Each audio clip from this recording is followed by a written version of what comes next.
Voting is a cornerstone of American democracy, a right that millions of Americans exercise every election cycle. It's a process that not only shapes our government, but also reflects the values and priorities of our society.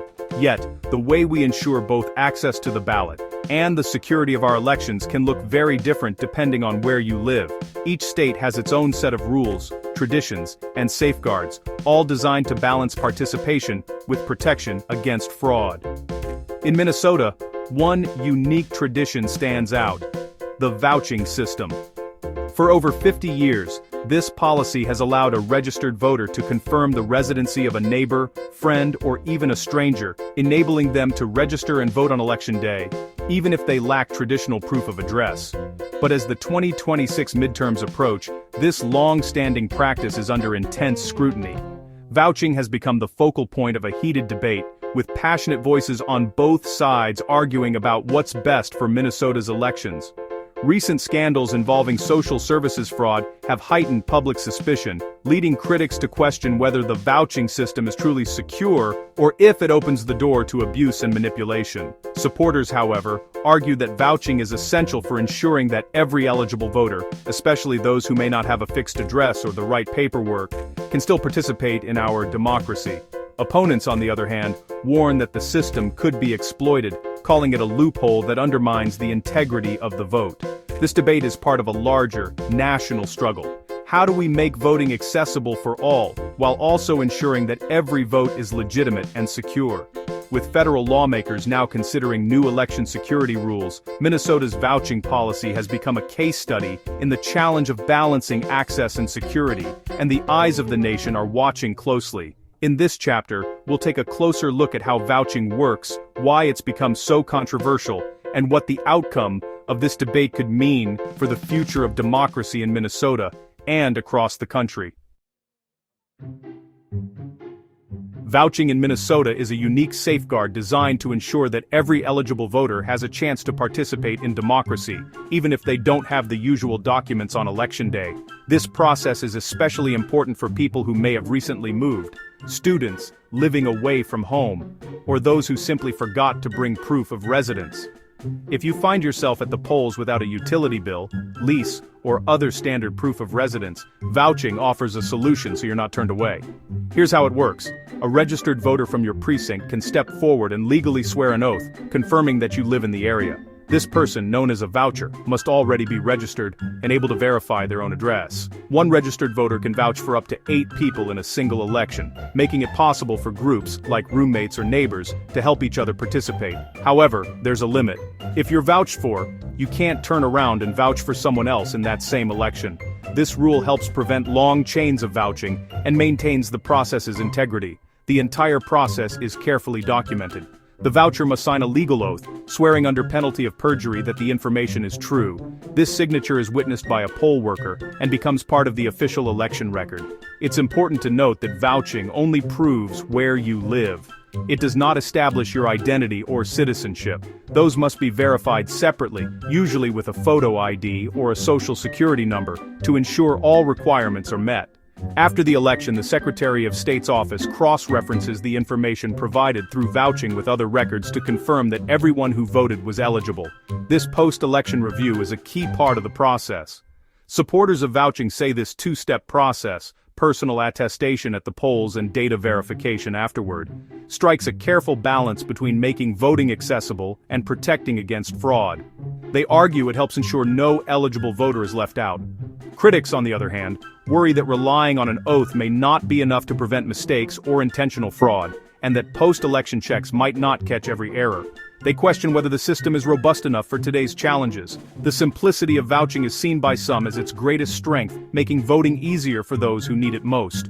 Others see that same simplicity as a potential weakness, opening the door to possible abuse. Ultimately, the debate over vouching centers on whether this process is secure enough for modern elections, or if it needs to evolve to meet new concerns about election integrity and access. Recent fraud scandals in Minnesota's social services have shaken public trust in government oversight, Critics of vouching point to these scandals as evidence that state systems can be exploited, arguing that election processes may be similarly vulnerable. Conservative activists have linked these unrelated fraud cases to the vouching debate, fueling calls for stricter voting rules. Supporters of vouching argue this connection is misleading, noting that different agencies and safeguards are involved. Still, the climate of suspicion has made any perceived vulnerability in election systems a political flashpoint. The result: vouching is now under more scrutiny than ever before. In 2023, Minnesota passed a groundbreaking law known as Driver's Licenses for All.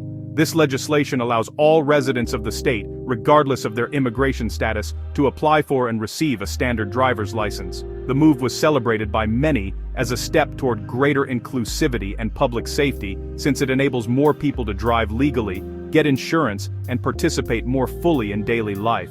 However, these new licenses are visually identical to those issued to U.S. citizens. This has sparked a heated debate, with critics voicing concerns that non-citizens could either accidentally or deliberately use these licenses to register to vote, especially since driver's licenses are a common form of identification at the polls. The concern grows when considering Minnesota's vouching system. Under this system, a registered voter can vouch for the residency of another person who lacks proof of address. In theory, a non-citizen with a standard license and no proof of residency could be vouched for, potentially opening the door to ineligible voting. State officials, though, emphasize that falsely attesting to citizenship is a serious crime, a felony offense. They also point out that Minnesota conducts post-election data checks to identify and remove ineligible registrants, aiming to catch any mistakes or fraud after the fact. Supporters of the law argue that it hasn't changed the fundamental rule.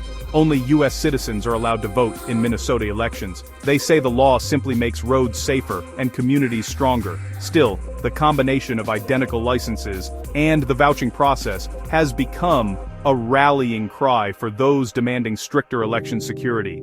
They worry that even small loopholes could be exploited, intentionally or not, undermining trust in the system. The debate now centers on whether Minnesota's current safeguards are robust enough to prevent errors or abuse, or if new measures are needed to protect the integrity of the vote. As a result, Minnesota has become a focal point in the national conversation about election integrity, with policymakers and citizens across the country watching closely to see how these intersecting policies play out. Critics argue that vouching is inherently insecure, relying too much on personal trust. They point to close elections, like Minnesota's 2008 Senate race, as proof that even minor fraud could tip the balance. Stories of suspicious behavior at polling places, though anecdotal, shape public perception and fuel calls for reform. Lawmakers have raised concerns about non-citizens with new driver's licenses being vouched for and registered. The core argument in a polarized era: election systems must be airtight. Critics believe only document-based proof of residence can guarantee fair elections. For them, the risks of vouching outweigh its benefits. They see eliminating or reforming the policy as essential to restoring trust. The debate is about whether potential vulnerabilities justify major changes to long-standing practices. Supporters of vouching see it as a lifeline for eligible voters who lack traditional documents. The policy is especially important for seniors in care facilities and people who have recently moved. For many elderly residents, vouching is the only way to participate in elections after losing access to mail or updated IDs. It also helps students and families who relocate close to Election Day and haven't updated their documentation. Proponents argue that eliminating vouching would disenfranchise thousands, especially the most vulnerable.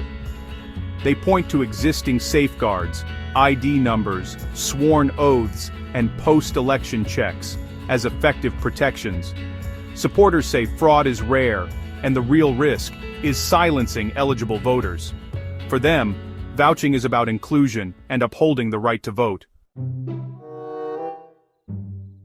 The debate over vouching has reached Congress, where the proposed SAVE Act would require documentary proof of citizenship for federal elections. This bill, backed by conservatives, would override state policies like Minnesota's, mandating birth certificates or passports for voter registration. Supporters argue that a national standard is needed to close loopholes and protect election integrity. The House has passed the SAVE Act, but its future in the Senate is uncertain. Opponents, including many Democrats, call it federal overreach that could disenfranchise millions lacking easy access to citizenship documents. The bill would also impose new penalties on election officials who register voters without proper proof. The federal debate mirrors Minnesota's security versus access and state versus federal control. The outcome could reshape how Americans register to vote nationwide. Behind the policy debate are real people whose voting rights are at stake.